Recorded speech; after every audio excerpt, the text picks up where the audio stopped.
Conflict, conflict, conflict. Why does your book need it? I'm Karin Bury with Right Now Editing, where we turn good manuscripts into great books. And I'm Peg Thomas, award-winning author and editor, and we are two editors for 5 minutes. Today we're talking about that last bit of the GMC, the conflict, and our 5 minutes starts now.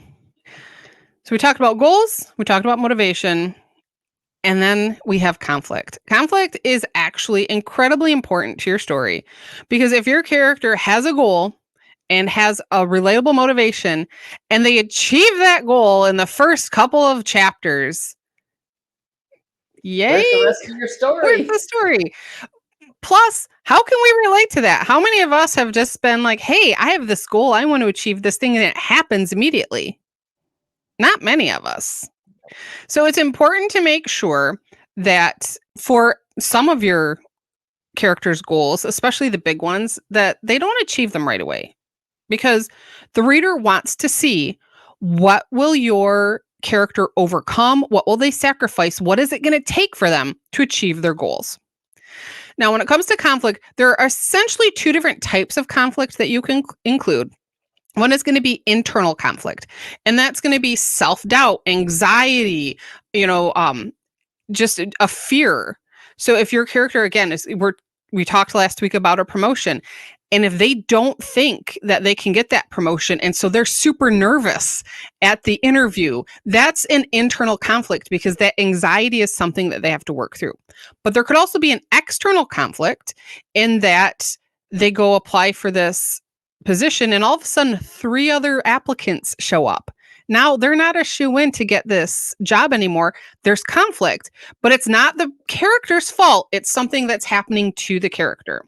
So internal is going to be those, emotional, mental, kind of struggles that your character has. But the external is anything that happens to your character that prevents them from achieving their goal. Now, Peg, how many Yes, ma'am. conflicts do we need in a book? We need as many conflicts as the book requires to be a good book. We can't say that there's a certain number, but there are certain places in the story where you definitely need for that conflict to come to the foreground. It may be the same conflict recycling itself. That sometimes happens. You see that a lot in journey stories, okay, that type of thing.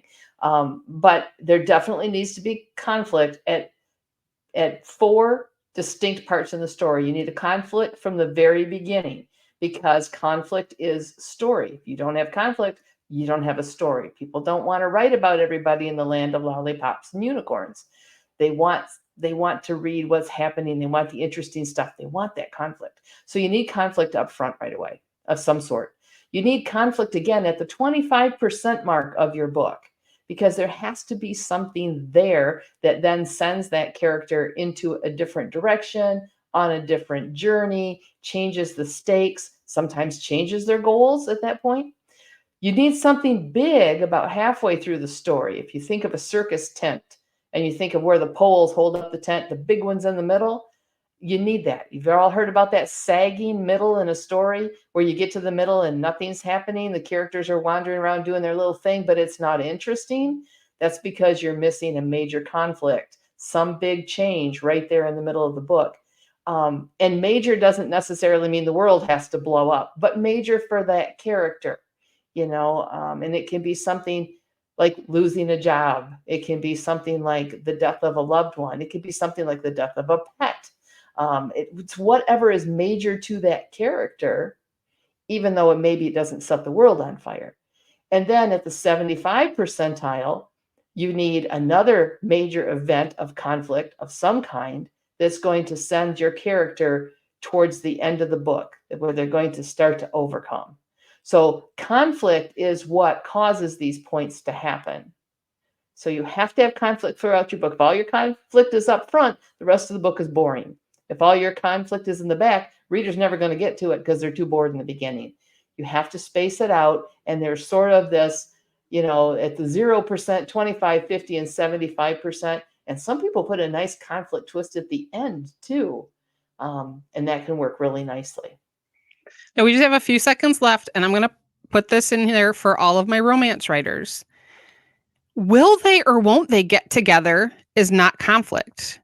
The romance genre will let the hero and heroine get together at the end of the book.